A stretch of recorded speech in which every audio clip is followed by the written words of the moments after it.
नमस्ते। CPCT computer proficiency certificate test solve paper 1 जनवरी 2022 shift 1 का पेपर मैं हल करने जा रही हूँ, जिसमें मैं आपको 10 क्वेश्चन हल करके बताऊँगी।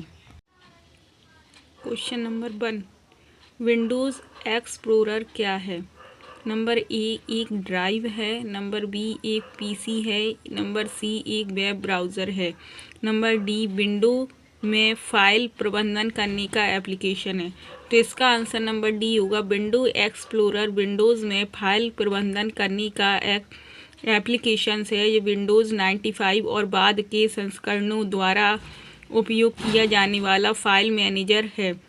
यह उपयोगकर्ता को फाइलों, फ़ोल्डर्स, नेटवर्क कनेक्शंस को प्रबंधित करने के साथ साथ फाइलों और संबंधित घटकों की खोज करने की अनुमति देता है। विंडोज़ एक्सप्लोरर भी फाइल प्रबंधक में असंबंधित नई सुविधाओं का समर्थन करने के लिए विकसित हुआ है, जैसे ऑडियो और वीडियो चलाना, प्रोग्राम लॉन्च करना आदि। क्वेश्चन नंबर 2, माइक्रो कंप्यूटर की नियंत्रण गणना इकाई जो एक छोटी चिप पर फैब्रिकेट की हुई होती है उसे भी कहा जाता है। Number A microprocessor, number B port, number C slot, number D board.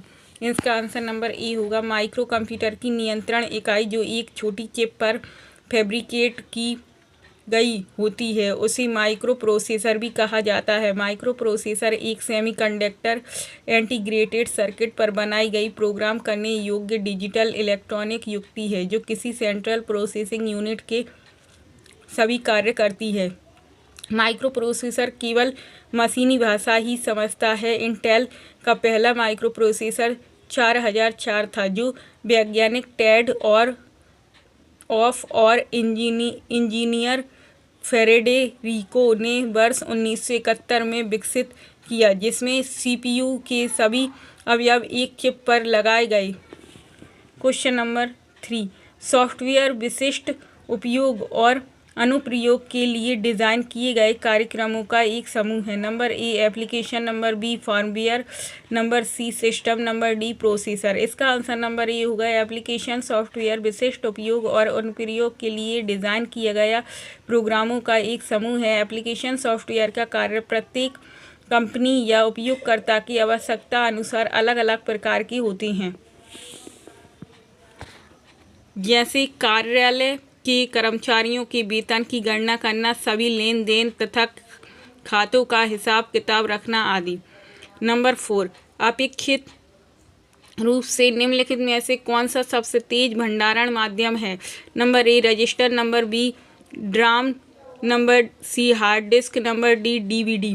इसका आंसर नंबर ए होगा। अपेक्षित रूप से रजिस्टर सबसे तेज भंडारण माध्यम है। मेमोरी की हायरार्की में रजिस्टर्ड का स्थान सबसे ऊंचा होता है और ये सीपीयू के डाटा का उपयोग करने के लिए सबसे तीव्र मार्ग देते हैं। किसी प्रोग्राम के क्रियान्वयन को सबसे तीव्र गतिशीलता प्रदान करने के लिए रजिस्टर्ड का व्यापक प्रयोग किया जाता है। नंबर 5, निम्नलिखित में से कौन सी एक टच स्क्रीन टेक्नोलॉजी नहीं है? Number A resistive, number B capacitive, number C digital, number D acoustic wave. तो इसका आंसर नंबर सी होगा। डिजिटल टच स्क्रीन टेक्नोलॉजी नहीं है। टच स्क्रीन टेक्नोलॉजी एक इलेक्ट्रॉनिक विजुअल डिस्प्ले है जिसे उपयोगकर्ता एक या अधिक उंगलियों से स्क्रीन को छूकर नियंत्रित कर सकता है। इस अवधारणा को मूल रूप से 1960 के दशक में खोजा गया था। पहली मुख्य टेक्नोलॉजी जो सफल हुई वह प्रतिरोध टच स्क्रीन टेक्नोलॉजी है। क्वेश्चन नंबर 6, फ्लैश मेमोरी को निम्नलिखित में से क्या कहा जाता है? नंबर ए प्राथमिक मेमोरी, नंबर बी तृतीय मेमोरी, नंबर सी अस्थिर मेमोरी, नंबर डी चुंबकीय मेमोरी। नंबर बी इसका आंसर होगा। फ्लैश मेमोरी को तृतीय मेमोरी कहा जाता है। फ्लैश मेमोरी एक प्रकार की सेमीकंडक्टर आधारित नॉन वोलेटाइल मेमोरी है जो विद्युत सप्लाई बंद होने पर भी चिप में स्टोर डाटा को सुरक्षित रखती है। यह एक रिराइटेबल पुनः लिखने योग्य मेमोरी। क्वेश्चन नंबर 7, में चरण दर चरण निर्देश होती हैं जो कंप्यूटर को बताती हैं कि ये कैसे काम करता है। नंबर 1 कलन विधि algorithm, number B hardware, number C data, number D वस्तुओं ऑब्जेक्ट। इसका आंसर नंबर ए होगा। एल्गोरिथ्म में चरण दर चरण निर्देश होती हैं जो कंप्यूटर को बताते हैं कि ये कैसे काम करता है। ये किसी कार्य को करने के लिए एक विशेष कार्य में क्रम में लिखे गए आदेशों का समूह होता है। ये आदेश एक प्रकार लिखा जाता है कि कोई यूजर्स उसे समझकर उसी क्रम में सही तरीके से क्रियान्वयन करता जाए तो कार्य पूरा हो जाता है। आप अपनी भाषा में प्रोग्राम की गतिविधियों का प्रतिरूप तैयार करना एल्गोरिथ्म कहलाता है। क्वेश्चन नंबर 8 ने संख्या जोड़ने के लिए यांत्रिक कैलकुलेटर का आविष्कार किया। Number A Charles Babbage, number B Newton, number C Blaise Pascal, number D Peano. इसका आंसर नंबर सी होगा। ब्लेज पास्कल ने संख्या जोड़ने के लिए यांत्रिक कैलकुलेटर्स का आविष्कार किया। इस यांत्रिक कैलकुलेटर को पास्कल का कैलकुलेटर भी कहते हैं। पास्कल को रोuen में करों के पर्यवेक्षक के रूप में अपने पिता के कार्य के लिए आवश्यक श्रमसाध्य अंकगणितीय गणनाओं द्वारा एक कैलकुलेटर विकसित करने के लिए प्रेरित किया गया था। श्रमसाध्य अंकगणितीय गणनाओं द्वारा एक कैलकुलेटर्स विकसित करने के लिए प्रेरित किया गया था।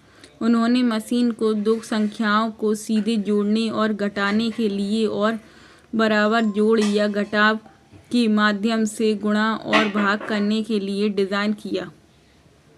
क्वेश्चन नंबर 9 कोबोल निम्न में से किसके अंतर्गत आता है। नंबर ए उच्च स्तरीय प्रोग्रामिंग भाषा, नंबर बी असेंबली स्तरीय भाषा, नंबर सी मशीन स्तरीय भाषा, नंबर डी गैर प्रक्रियात्मक भाषा। आंसर नंबर ए COBOL common business oriented language एक उच्च स्तरीय प्रोग्रामिंग भाषा है। इसे वर्ष 1959 में ग्रेस हूपर ने विकसित किया था। यह डाटा प्रोसेसिंग के लिए एक पोर्टेबल प्रोग्रामिंग भाषा बनाने के लिए अमेरिकी रक्षा विभाग के प्रयास के परिणाम स्वरूप बनाई गई थी। यह मुख्य रूप से व्यवसाय विकसित करने के लिए उपयोग की जाती है। हम इसका उपयोग सिस्टम सॉफ्टवेयर लिखने के लिए नहीं कर सकते। क्वेश्चन नंबर 10 निम्नलिखित में से किस मेमोरी में अभिगमन समय अपेक्षाकृत कम होता है। Number A cache memory, number B चुंबकीय मेमोरी, नंबर सी चुंबकीय core memory, number D RAM. इसका answer number A cache memory में अधिगमन समय अपेक्षाकृत कम होता है। यह एक विशेष प्रकार की मेमोरी है जो अत्यधिक तेज स्टैटिक रैम चिपों का उपयोग करती है और प्रोसेसर को किसी विशेष मेमोरी का उपयोग अत्यंत तेजी से करने की सुविधा प्रदान करती है। सामान्यतः प्रोसेसर को रैम मेमोरी से कोई डाटा पढ़ने में 180 नैनोसेकंड का समय लग जाता है। कैश मेमोरी से बार बार आवश्यक डाटा केवल 45 नैनोसेकंड में प्राप्त किया जा सकता है।